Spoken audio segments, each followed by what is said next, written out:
It's no surprise to anyone when I say that Marvel's been on a bit of a cold streak recently. Majority of the films and shows that Marvel have released over the past 3 years have not lived up to the standard that they've set for themselves over the previous 10 years. But someone who has consistently produced great films is James Gunn. His Guardian films have always stood out in a vast MCU lineup as some of the greatest films in that lineup. Now, with the conclusion of the Guardians trilogy, Gunn delivers an emotional story that gives our favorite group of misfits a perfect send-off.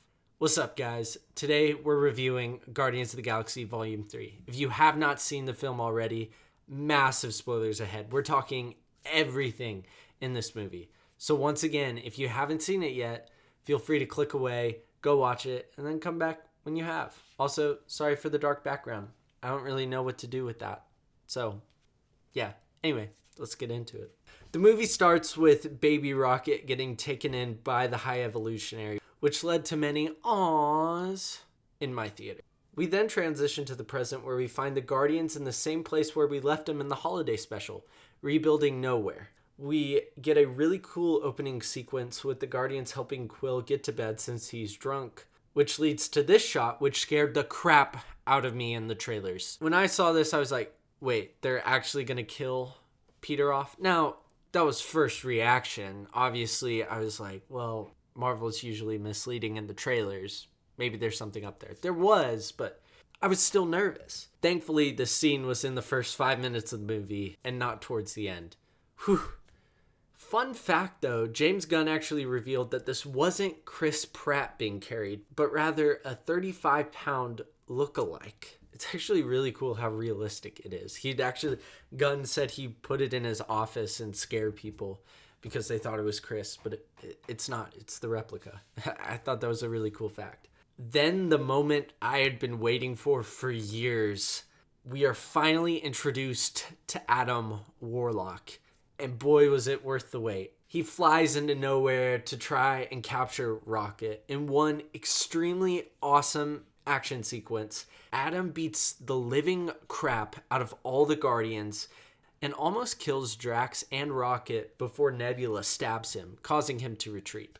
This was the perfect way to introduce Adam Warlock. We get to see just how powerful he is and establish that he is a legitimate threat to the Guardians. This was beautifully done, in my opinion. But sadly, that's one of the only good things we get with Adam Warlock, and we'll get to that in a little bit. Rocket is in critical condition after the attack, and the Guardians are unable to operate on him because of a kill switch implanted in his brain. They discover that AugoCorp, however you want to say it, is the company that made the kill switch and proceed to plan a break-in into the AugoCorp and proceed to plan to break into the AugoCorp homeworld, the Orgosphere, that weird-looking thing, to steal the info to help Rocket. We then get a look at the Sovereign with the injured Adam Warlock, and we are introduced to the High Evolutionary for the first time. We learned that the High Evolutionary actually created the Sovereign and have tasked them to bring in Rocket so that he can get Rocket's brain. He threatens to wipe out the entire Sovereign race if they can't complete this task, and then leaves them. I liked this scene. It proved that the High Evolutionary means business and is pretty powerful as he's able to throw around Adam Warlock, who we just saw beat the crap out of the Guardians. While Rocket is unconscious, we get some of the best scenes within the movie as we flash back to his past with the High Evolutionary, where we learn about Rocket's fellow animal friends, Lila, Teefs, and Floor. During these flashbacks, we learn why the High Evolutionary wants Rocket's brain, because he was able to figure out something that the High Evolutionary was unable to, which makes the High Evolutionary pretty mad. The High Evolutionary was experimenting, evolving animals over the course of millions of years in like a couple seconds, but every time he did it, these evolved animals would turn violent, which was no bueno. He's trying to create a perfect society. You can't be having violent creatures in a perfect society. That doesn't work. But Rocket found out what was going wrong. And the High Evolutionary wants Rocket's brain to be able to experiment on it and figure out how he was able to figure it out. He also believes that Rocket is the key to finishing this next try at his perfect species. Meanwhile, the Guardians infiltrate the Orgosphere in Among Us suits with the help of Gamora, who is now a part of the Ravagers, which is fine. I wasn't really too sure what they were going to do with Gamora in this film. I knew they were going to bring her back, but I'm not a huge fan of this decision. When they finally get into the Orgosphere, we get an awesome cameo from Nathan Fillion. The Guardians then successfully find information about Rocket, but the info about the kill switch has been removed. They learn that one of the High Evolutionary's men has it, and they barely escape the Orgosphere, and they barely escape the Orgosphere and head to Counter-Earth to find the codes. Counter-Earth is this world that the High Evolutionary created that mimics Earth, but has animal humanoids living in it, and is where the High Evolutionary is currently based. We go back to the flashbacks and learn that the High Evolutionary has ordered that Rocket's brain be extracted and that they kill Rocket and his friends. Rocket finds out and hatches an escape plan, but after making it out of his cage, the High Evolutionary catches him and kills Lylla. In a rage, Rocket attacks the High Evolutionary, scratching at his face, absolutely tearing it apart, and kills 2 of his guards as well. But Teefs and Floor are killed during the commotion. Rocket then finds a spaceship and escapes, and we cut back to the present. This scene was absolutely brutal. Totally done well, but brutal. This scene was deep.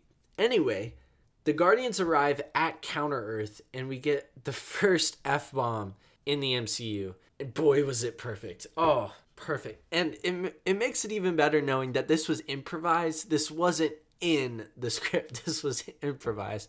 In fact, I think I either read somewhere or someone told me that Chris Pratt didn't even know that this was making the final cut till a couple weeks before release.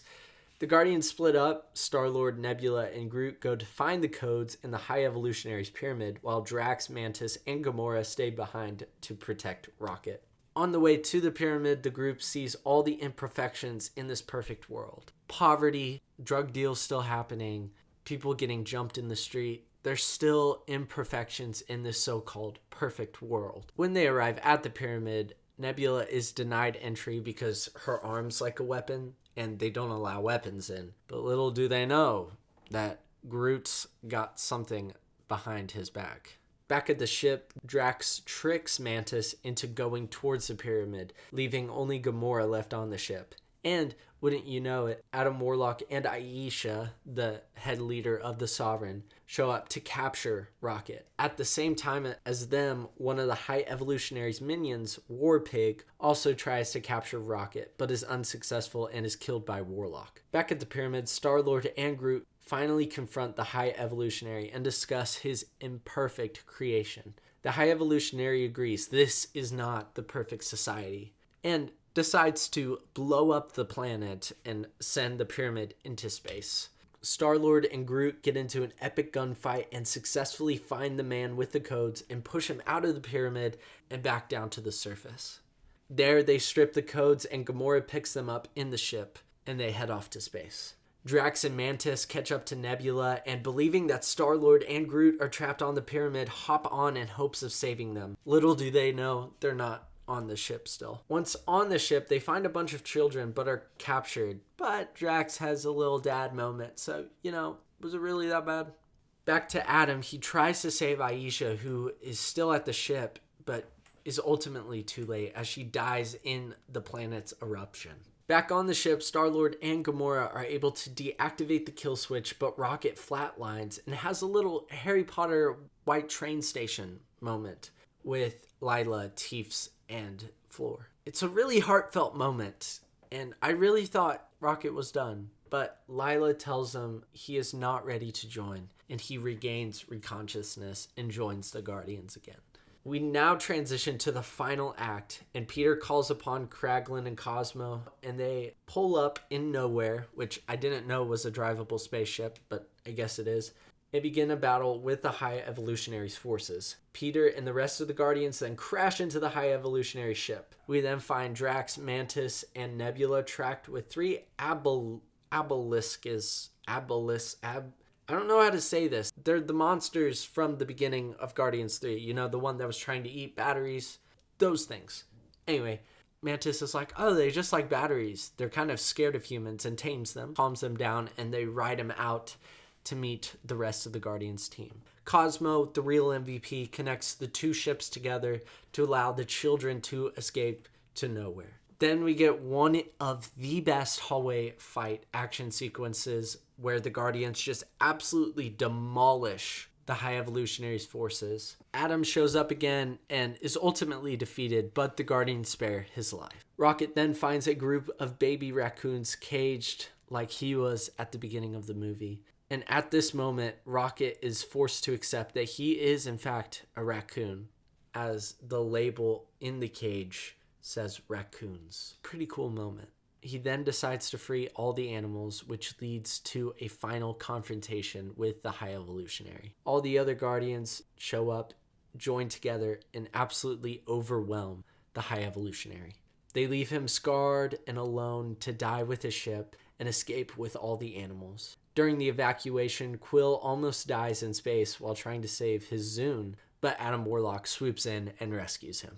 Upon returning to Nowhere, Quill announces that he is stepping down as the leader of the Guardians and returning to Earth to try and reconnect with his grandfather. Mantis also decides she needs to leave to discover herself and takes the Abiliscus with her. The Abiliscas with her. Gamora returns to the Ravagers. Nebula and Drax stay in Nowhere to continue to build it and raise up the children that were rescued. And Rocket is given leadership over the new Guardians of the Galaxy. Groot then ends the scene with an absolutely phenomenal line. I love you guys. The movie ends with Quill reuniting with his grandfather and the people of Nowhere dancing with the rest of the team. The end. And then we get obvious post-credit scenes. I mean, it's a Marvel movie and never ends at the end, but we'll get to those in a little bit. To say I enjoyed this film is an understatement. This is the greatest Marvel movie to release since Endgame. Fight me in the comment section. I'm just joking. But if you do have a different opinion, feel free to put it down. I thought the CGI throughout the film was incredible. It's not like the CGI we've gotten in a lot of Phase 4 and Phase 5 projects. The acting across the board was incredible. I don't know how to say his name, but the actor for High Evolutionary did an absolutely phenomenal job. He acted his heart out in this film. I was blown away by his performance. And like I said, the rest of the cast did an absolutely incredible job as well, but he just stood out. Like he did phenomenal job. This was a character-driven film, and I absolutely loved it. Everything they did with Rocket and his backstory was amazing. Gruesome, tough to watch, but done extremely well. I think they nailed his backstory. And the scene where he holds all the baby raccoons, just chills out. It was an incredible scene. Just like the actor, the High Evolutionary was incredible. I wasn't expecting much from this villain, but man, did he quickly become one of the best villains in the MCU. He is a man that seeks to perfect life because he so deeply hates the imperfections within him. I love how they portrayed this character, and I love how the film portrays his efforts to perfect life as futile, as a vain effort. I love it because nothing in this life, nothing that we can do can ever be perfect. Nothing. We are incapable of perfection. I love that. I love that message there. Even if that wasn't the intent, that's what it shows. This world and us in it cannot be perfect, especially not in our own power. That's what we get for being sinful beings. Anyway, I love that. One thing I really appreciated that this film does with the High Evolutionary is that they make him a villain. And he feels like a villain throughout the movie. Now, what do I mean by this? So often in films these days, villains ultimately become an anti-hero or some sort of misunderstood hero. Not really the bad guy, just some opposition. They're not bad. They're misunderstood. Or they're on the completely opposite spectrum where they're just bad because we need a bad guy. There's no rhyme or reason to why they're doing what they're doing. They just want to rule the world, or they're bad, again, because the movie needs them to be bad. It's not elaborated on. It doesn't go any deeper than that. What I like about this film is, yes, we totally understand why the High Evolutionary is doing what he's doing. But never do we agree with his reasoning, with his conclusions, or with his methods. I like what they did here. He does evil things, and we get why he does them. But we're always rooting against him. He is the villain. I really like this character. I really like what James Gunn did with him, and the casting, yet again, was just perfect. I also really liked that Gunn did not force Gamora back into the Guardians or into a relationship with Quill. As much as I loved their chemistry and that relationship, it was the right move not to force it once again. And speaking of Quill, I think him heading back to Earth was the only right ending for him. I thought it was perfect. And it also leaves the door open for him to return, which I also liked. Groot saying "I love you" as one of his last lines was incredible. But I think the explanation behind it is even more incredible. Gunn confirmed that Groot doesn't actually say "I love you guys" in plain English. That wouldn't make sense, him just out of the blue being able to perfectly pronounce "I love you guys" in English. But rather, we, like Gamora in the film, have been around Groot long enough and have been accepted into this family that we are finally able to understand him. It's little details like this that really make me appreciate the Guardians trilogy. And as always, the soundtrack was just absolutely incredible. Now, all that being said, this film was not perfect, and I think the standout example of this was Adam Warlock. Although his intro was absolutely incredible, and I think they did that to perfection, Adam Warlock was wasted in this film. I still hold on to my belief that they should have introduced him in Volume 2, or at least way earlier in Phase 3. He belongs in an Infinity Stone-centered story. He belongs with the Soul Stone, and I think introducing him way past the destruction of the Infinity Stones and way past Infinity War is the wrong move. Now, I understand that Guardians Volume 3 was pushed back for a lot of different reasons, but he needed to be introduced earlier. He truly did. I think the casting was perfect. I think the acting was done great. I think he has a lot of potential in future stories. But for the sake of establishing him as a character and to actually adapting him to the screen, I think it should have been done way earlier. And I think it's a huge missed opportunity. I think what we got was okay, but if he'd been introduced earlier, I think that would have been so much better for this character.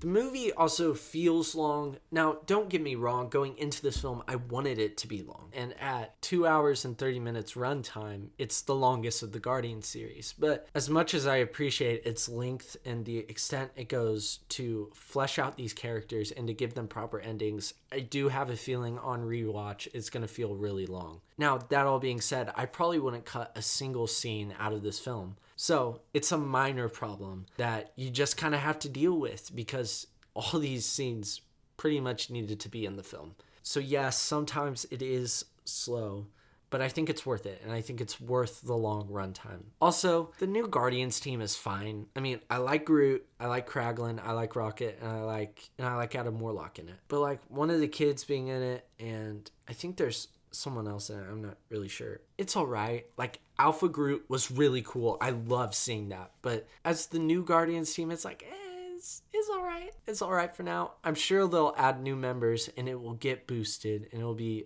a lot better team. But as of right now, I was alright. Cosmo's also a part of it, I think. I like Cosmo. Overall, Guardians of the Galaxy 3 is the perfect ending to one, if not the best trilogy in the MCU. The acting, the music, the action, the storytelling were all 10 out of 10. This is the movie that Marvel needed to get back on track, and it did not disappoint. Now, that all being said, that is it for me. Thank you all so much for watching. Let me know what you thought of Guardians of the Galaxy Volume 3 down in the comment section below. Did it live up to expectations? Did it live up to the hype? Was it the perfect ending? Do you agree with my points? Let me know all down in the comment section below. But you guys are awesome. Thank you so much for stopping by. I love you all so much. And until next time, peace out, bro skillets.